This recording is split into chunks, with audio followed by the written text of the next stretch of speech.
Scorpio, your week beginning the 25th of August sees you surfing the energy of last week's powerful, potent black new moon in your sector of friendship, sociability and networking.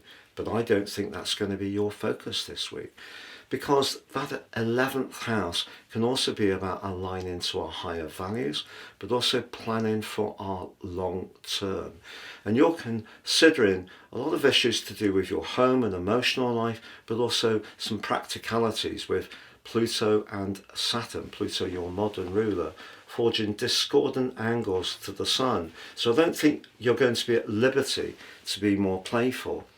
But also Mercury, the planet of communication, which has been scudding backwards and forwards in your sector of ambition, emerges from shadow just as Venus, the planet of relating, but also money, joins up with Mercury in Leo.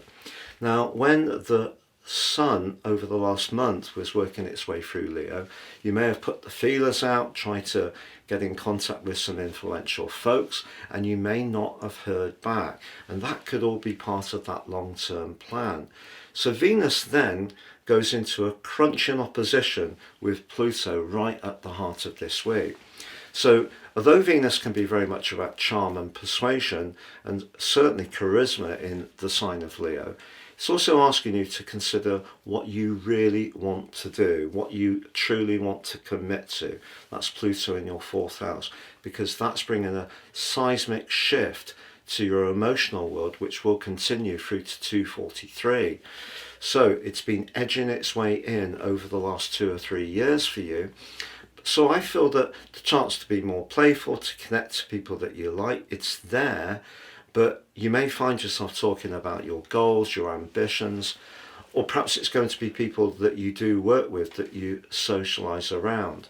But your traditional ruler, Mars, is still parked up in a very tender area and does forge a jarring right angle with Jupiter in a very expansive, exuberant part of your scope. So even if you do have some key conversations this week, don't try to rush the process. Mars in the 12th house can stir up lots of sediment from the past. You may find that something that's quite tender suddenly comes into the open. Take it in your stride, because even if you do find that certain friendships or alliances start to change in your world, it's really about what you want from that long term that's so critical at this key stage of the year. You can take some steps towards it. You can use diplomacy in your professional interactions.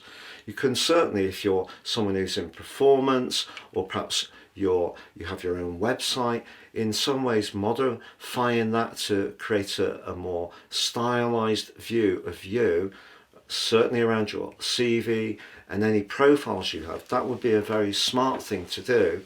But those connections, I think, do need to be about that long term, that bigger picture, but also those key ambitions, whether it is professionally or about where you live, how you live, and who with.